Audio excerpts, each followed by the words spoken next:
You know, at the end of the day, you can't put me lower than 3. What are you going to do? Put 2 names above me? And you're going to have some of your peers looking at you sideways anyways? Like, I don't care, man. All that I care about is training, staying healthy, getting back in the ring, getting back on TV. Fox, this thing with Fox is a big thing, you know. We're going to have a lot of eyes, a lot of viewers, and just being the undefeated champion of the world, man. And just providing exciting fights for the sport of boxing. You know, not only am I good at my job, but I think I'm one of the best and most entertaining fighters in the sport of boxing today. You got 12 different weight classes, but there's not that many people that really stand out, and that's all that I'm trying to do in this division is stand out. I'm not afraid to let it go. If you beat me, then we're gonna know Keith Thurman's not number 1. Now he actually is number 2 or 3. You know what I'm saying? But at the end of the day, even if I was number 3, if let's just say Terrence Crawford and Errol Spence beat Keith Thurman, number 3, I still have an opportunity to have a beautiful career. See, that's what you guys really don't understand. When you have blood, sweat, and tears, and you worked as hard as I worked to do what I do, you just want to be in the ring. You just want to be a part of the action. Look at the beautiful career Adrien Broner's had. He's had a beautiful career, and he's not the best fighter in the world. So I'm here with my career. You are witnessing my career. I just don't want to be the average fighter.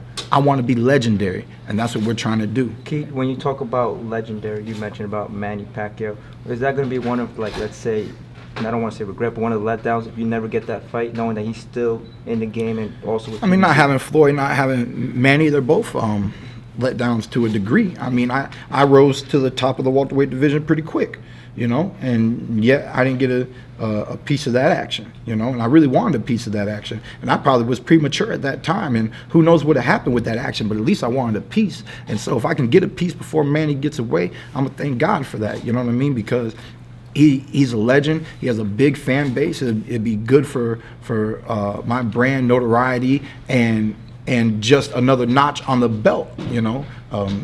Ex multiple champion Manny Pacquiao. But at the end of the day, we're just here doing our best, man, trying to reunify, like I said, separate myself from my competition, and then just add to the collection. If there's an upset, you and AB will make for some good press conferences. Yes, sir. Yes, sir. But I'm not. See, that's funny, man. Like, I'm not that interested. But if he starts running his mouth and seeing, depending on what happens, see, that's the real talk is once when I'm back. Yes, I want my belt. Every other fight is negotiable, man. It's negotiable. We can negotiate. Who wants to negotiate?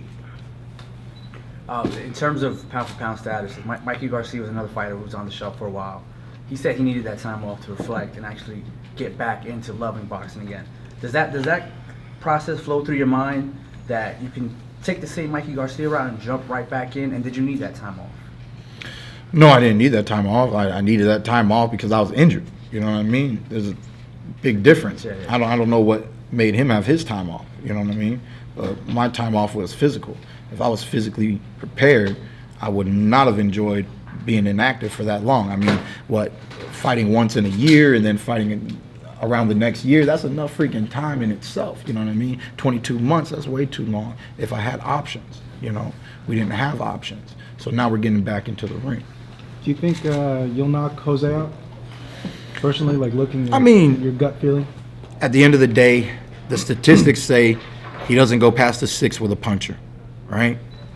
Maidana, Berto, Canelo got him out in 5.